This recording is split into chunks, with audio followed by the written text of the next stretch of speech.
اسفل خلاص خلاص نحكي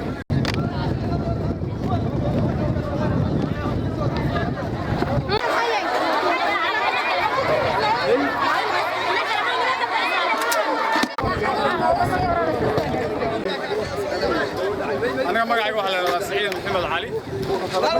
معنا قدوميها بيش على حد الحمد لله إلهي رحمه الله عقول ما هالعلينا هيدا عمود وديسن السوق يصير دقيقاً هيكون صوت تبرعين ولا لا أول شيء ذلك أما قبلك إيه كنا المرايكنك الدريمة دبعتها أبارة تاجنا الله إنك صاري وأنا ما هالعلينا هم بدل ما نقول ما هالعلينا وأنا رنهان في أوسوا بدن تاجا بارت بحد ما يلاقي علينا يوديك توجين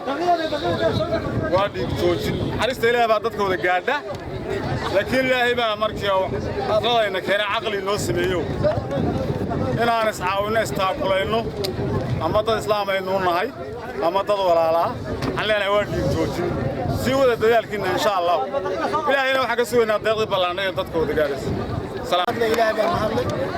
الله سبحانه وتعالى وحن هذا علينا يا قولك وقولي أفريقيا طبعا هي مشاهدة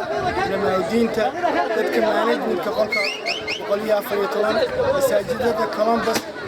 كل جود ككعي ويسوق من ولا له الصوماليين مقالنا على حيد كبوا بعتيسن أنكو ما أنت إلى أفر بقول أو كويس أي راشين كان جاري منطقة وأنا داركتين وهذا ضدك الجوجة ماشي وديك جوجس الشاقة وأنا كبرنا الله سبحانه وتعالى ضدك الصوماليات صادم قضي ولا له بقى وصادر إن أنت اللي جوجي وحرمنا هنا بشان شاشة عمود فاونديشن www.amudfoundation.com أنا تكقد يتم ولا ليه إن كولومبوس جوجا ملك أفريقيا طبعا كجرا مشاهدة كولومبوس مساجد إسكاب أي شيء هذه أدباد الماساتين على حين وحين لا سيدي قدوميها وشاقي قديد هواانك وزيها وشاقتي لا سيد بين إليه لكن عيلنا وما مغنى عيلنا وما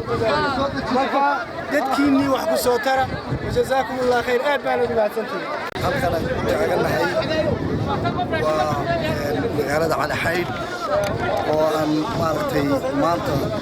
raashinkii abaaraha aan doonayna inaan ugu qaybino bulshada inta leeg ayaa halkan taagan waxaan rajaynaynaa inay 400 oo qoys ay maanta halkan raash ka qaadan doonaan aad iyo aad baan ugu mahadnaqaynaa runtii culumadii iyo masaajidadii damqaday Columbus, Ohio, and 114, Godcast 114, intii ugu adkayd halkan maartay markay arkeen gurmaday aad iyo aad baad u mahadsantihiin bacdallah ilaahay subxaanahu wa tacaala deeqdiisa ayaa maartay ka sugaynaa inuu noo shubo taasaana lagu dhergayaa runtii guud ahaan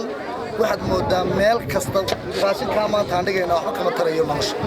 laakiin waxay ummadani u baahan tahay in loo fikiro oo nolosha wax laga bedelo runtii dadkana waxba intan u qaban mayso ummadani waxay u baahan tahay in cid hoggaamisa oo bedesha nolosha hadda lagu jiro waxaan ku jirnaa waqti kala guura xoolihii way dhammaadeen waxay u baahan yihiin in la xidho cunto loo abuuro haddaan sidaa la yeelin xoolihiina way naga dhammaanayaan dad xoolo ku nool baynu ahayn beerana wax kala soo bixi mayno because dad beer ku nool baynu ahayn ummaddii fikir bay u baahan tahay runtii heer qaran iyo heer gobol iyo heer degmo waxaan u baahannahay inaynu fikirno inaynu ummaddan wax u qabanno aad iyo aad baad u mahadsantihiin runtii waan ka walaalaheena ee maanta damqaday amba maaragtay xaramis maaragtay ka ma xanuunsatay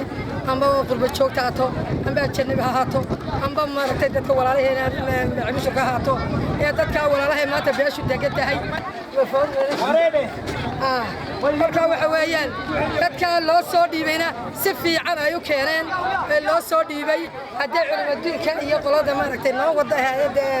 inamada noo wada ee lagu soo aaminay ee maaragtay gobolka awdal ka socda ee noo keenay wata baabuurtii alxamdulillah rabbil caalamiin ilaahay baan ugu shukriyeynaa annaguna ilaahay waxaan baryaynaa ramxad iyo gacmo weyne baan baryaynaa aan ilaahay baan tiirka ilaahay baan hoos joognaa raxmadda ilaahay baa haya deeqda ilaahay baa haya haddana maanta wixii ilaahay ka sokeeya rabbi iyo rag baa jira waxaad weeyaan waa la damqaday oo dadka beesha iyo dadkii xoolaha iyo dadka xoolo dhaqatada iyo dadkii danyartaha oo la iska qod kii dukaankana waxaa calaf qaada kii reemiga oo maanta magaajadaad kaga tagaysaa waarisi oo kii shidaafiye oo kii maaragtay halka islaantii ku soo musheen arigoo soo qadiile iska ragadii u kaxeeyey ee shidaalkii ugu shubay yaa gurmad bana nagu cala xeer haddaan ulahay jiidahan ama mahay anigoo foosya daahira aan haweenka gobolka awdal ka tirsannahay iyo guddiga beesha ah oon halkaa gurmad annaguna xoogna ka galnay oon dadka hareeraha ka soo qaadaynay oonu baabuurka shidaal annagu iska uruurinaynay oonu geynaynay damqashada un bayna wada haysataa iyo walaalaheen maaragtay inaan u soo gurmanno oo meel kasta ay joogaan muslimiinta meel kasta ay joogaanba inay u damqadaan oo ay u waxeeyaan assalaamu calaykum